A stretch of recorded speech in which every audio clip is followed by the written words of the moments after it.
Welcome to Bold Talk series where creativity, leadership, ideas, and innovation come together. My name is Ludvik, and today I have a privilege to have a short one-on-one conversation with Robert Watts, co-founder and executive producer at LightSail VR. Robert, great seeing you, and welcome to our Bold Talk series. How are you? I'm excellent. Thanks. Thanks for having me and glad to be here. Well, glad and great to have you here, and really interesting what you guys are doing in the area of VR. But you do more than VR. So let's first give our viewers an overview of what LightSail VR is and Sure. what made you start LightSail VR.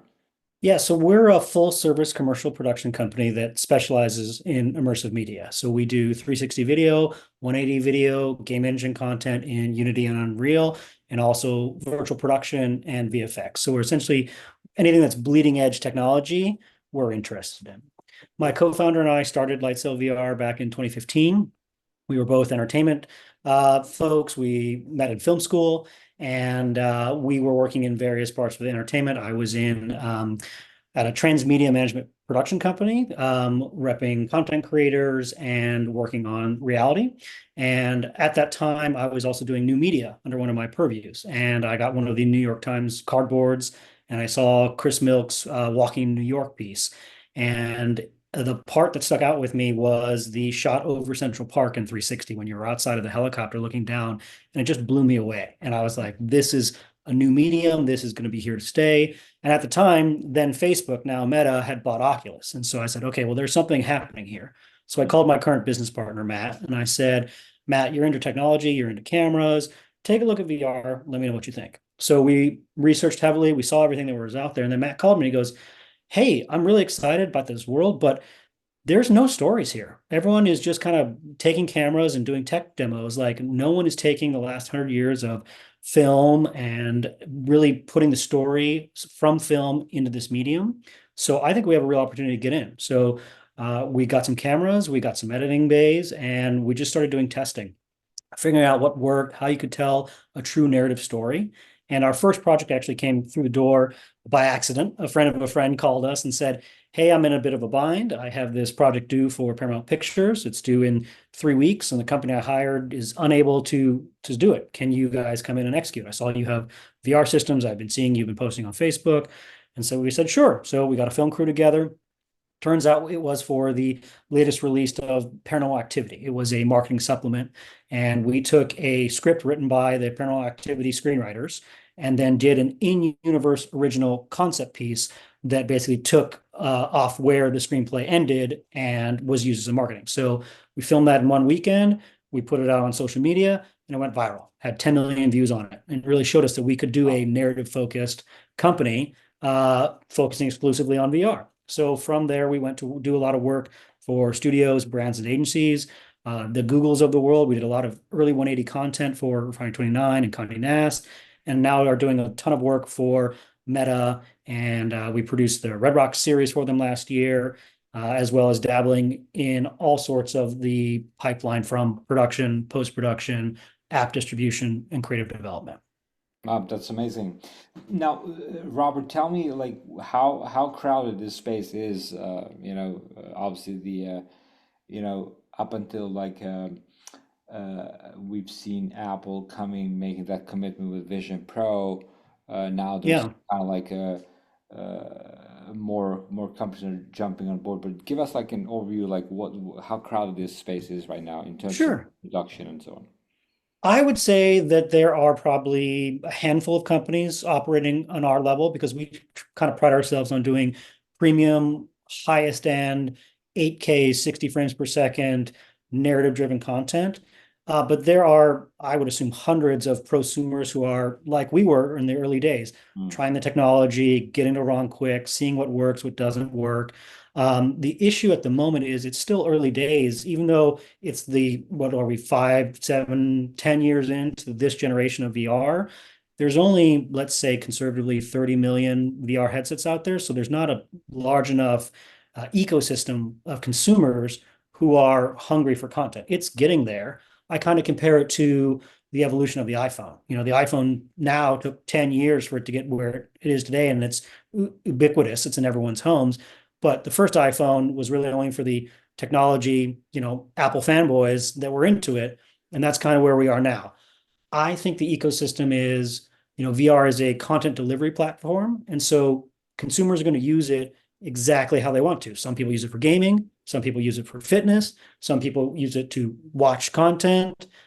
You get out of it many, many things, but it's not for everyone because, you're away from the friends and family when you're in VR, but that's the pro and con of it, right? I Mm. have full engagement of my end user when they're VR. They're not doing anything. They're not distracted by the kids, the TV, the dogs. So you can get a lot more immersion and a lot more engagement from those end users. Yeah. Well, as I mentioned, Apple Vision Pro, have their now it's in the market. There's been quite a buzz in the beginning, and now I'm not sure where that stands. Are you seeing there's a certain demand in a certain area for that, is it helping the whole virtual reality ecosystem because of I would say so. yeah, okay, Yeah, I would say so because there's always haters yeah. in any new technology. They're like, "Oh, VR is dead." VR. I've heard VR is dead every other year for 10 years, and everyone who was saying last year VR is dead, well, Apple came out with Apple Vision Pro. When a company that has $1 trillion is investing in an immersive media spatial computing device, Mm, suddenly they're like, "Oh, maybe I'm wrong. Maybe there is something there." But it is still early because not everyone's going to pick up a $4,000 headset, to do one thing. You can buy you can buy seven Quest 3s for the price of one Apple Vision Pro. But I think eventually it'll be smaller, lighter, better form factor, and more inexpensive. And then, of course, when it's $1,500 or less than $1,000, everyone's going to want an Apple Vision Pro 2 or 3 or whatever edition that ends up being. mm. Yeah, very interesting.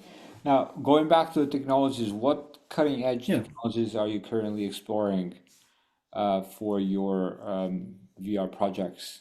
Yeah, absolutely. So we are trying to work with the highest end camera systems possible. We're filming with Reds. We're filming with Canon, their new dual fisheye lenses on the R5Cs. So highest resolution, highest FPS that we can get. So 8K, 60 frames per second. My business partner, Alex, is overseeing our virtual production side of things and using image-based lighting, green screen LED volumes. We're trying to figure out how we can incorporate that into VR production into new and interesting ways. And really, we're just trying every new headset that comes out of what's the best type of content for this headset? What should we be designing for Apple Vision Pro? What is going to get people excited to pick up an Apple Vision Pro because they're like, I need to see that concert or I need to see that wildlife experience Mm. that we get from a video side or an interactive side. Yeah. Well, it's the innovation. It's key, and you're that right at the cutting edge of that innovation when it comes to the content and how it's being delivered. Thank you. What role do you believe innovation plays in driving growth and staying competitive in today's market? I think that one always needs to be thinking about the future. You can't just stay stagnant. Every year, my business partners and I are like, how much longer is 360 or 180 video going to be relevant? Mm, Because it's not the new hot thing anymore. And then every year we get, clients with larger job requests, larger budget requests, more in-depth stuff. I think it's still kind of growing, as I've mentioned, with the sphere now in Las Vegas of people being like, "Oh, immersive is a thing. I should be a part of it." But we can't just be delivering them the same content. If we come to Apple or we come to Meta and we say, "Hey, that thing that you've been having on your content library for the last 2 years, we're going to do more of that," they're not going to be interested in that. So we have to innovate. We have to think about, hey, what is an interactive way of experiencing this? What is a new exclusive access that we can give to the end user that they wouldn't have before? I'll give you a concrete example. We were filming Red Rocks, which is a 5 episode series for Meta last year. And what we went into the project with is where can we put the camera that you can't actually buy a ticket to? What is this amazing spot that you can be right next to your favorite artist on stage at this iconic venue that you can't ever get anywhere else except by experiencing it in a meta headset. So we have to approach the content itself in an innovative way. Mm, amazing. Well, that takes a quite of a imagination and a We great try.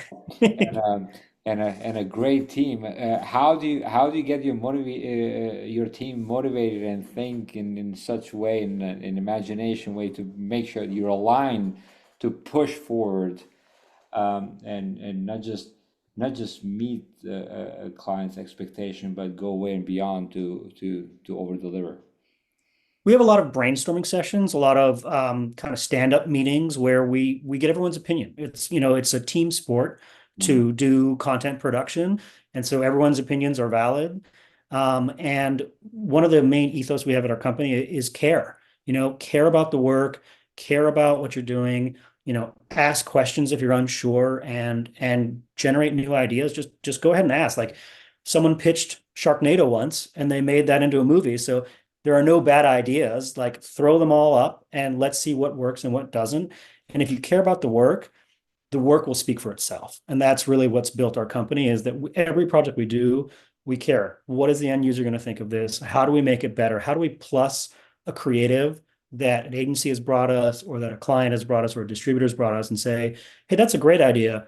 Here's a couple of extra other ideas that we could use to make it better because we're active consumers of our own content. We're in VR, we're trying it, we're experiencing it. And so we're like, this is what works and this is what doesn't work. Let's do more of what works. And we kind of push that ethos into our company and into our employees. yeah, I really like like as you said like where can you put the that ticket where you cannot buy it, right? And so it all comes down to, I truly believe, it all comes down to asking the quality question, because quality questions, it's about you get the quality outcome, and so you need to make sure that you got to get the right questions. Now, Robert, how do you stay ahead of technology trends in VR industry right now? I mean, I'm sure there are conferences and forums and publications. Love to hear from you. Yeah. It's hard to stay on top of everything simultaneously. I have lots of RSS feeds that I get from various influencers in the space and kind of seeing what's hot. But my advice to anyone else who's interested in the VR ecosystem is to pick up a Quest 3 and go out and try things. Like you have to have an opinion. You have to see what works and what doesn't. You have to experience it for yourself.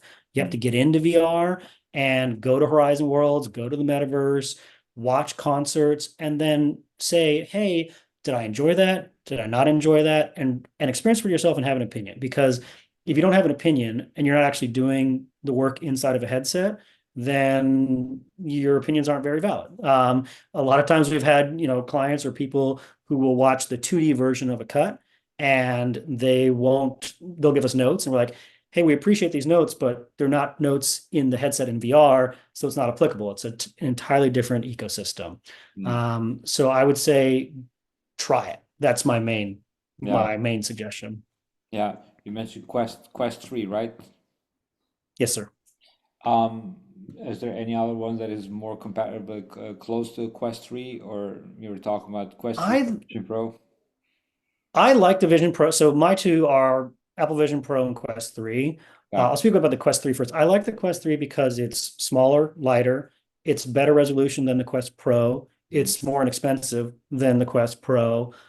It's the latest and the greatest, and it's what Meta is pushing, and it's what they're trying to get everyone into the metaverse with. So if you're interested in the Meta ecosystem, I would definitely say Quest 3 is your best bet. If you want a lot of games, get the larger hard drive space one. Otherwise, you're fine with the 128. The Apple Vision Pro, I really like the gestures. I think it's very clean, it's very Apple, it's very unique. But I feel like the content ecosystem in Apple is not there yet. It just launched. It has 5 immersive experiences where there are hundreds of immersive experiences on Meta. I know that'll change in the future as Apple, creates more itself, partners with companies such as mine to create more in the future, but it's not quite there yet. Their content on the Apple Vision Pro is not driving people to pick up Apple Vision Pros. You're picking up an Apple Vision Pro because you're interested in Apple or mm, the ecosystem. You're not like, hey, I have to go see that one piece on Apple Vision Pro. but wildly different price points between the two of them. Yeah. That makes a big difference. Obviously, I think the Apple will always want to separate themselves from the rest of the gadgets out there, but still, I Yeah, think this is the first generation. So I think the yet is still is the best yet to come. So we'll see what after the announcement of their next conference in June, right? In mid-June. agreed. Yeah. Yeah. WWDC. I'm excited to see. Yeah. So Robert, what does a word bold mean to you?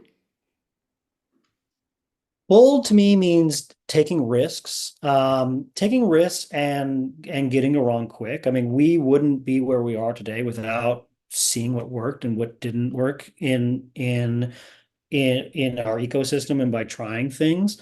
But what I think we've been as successful as we are because we try and be nice and we try and be honest with our clients. We said, hey, we can do this, we can't do this. And we're just being very accurate with our workflows and with our processes.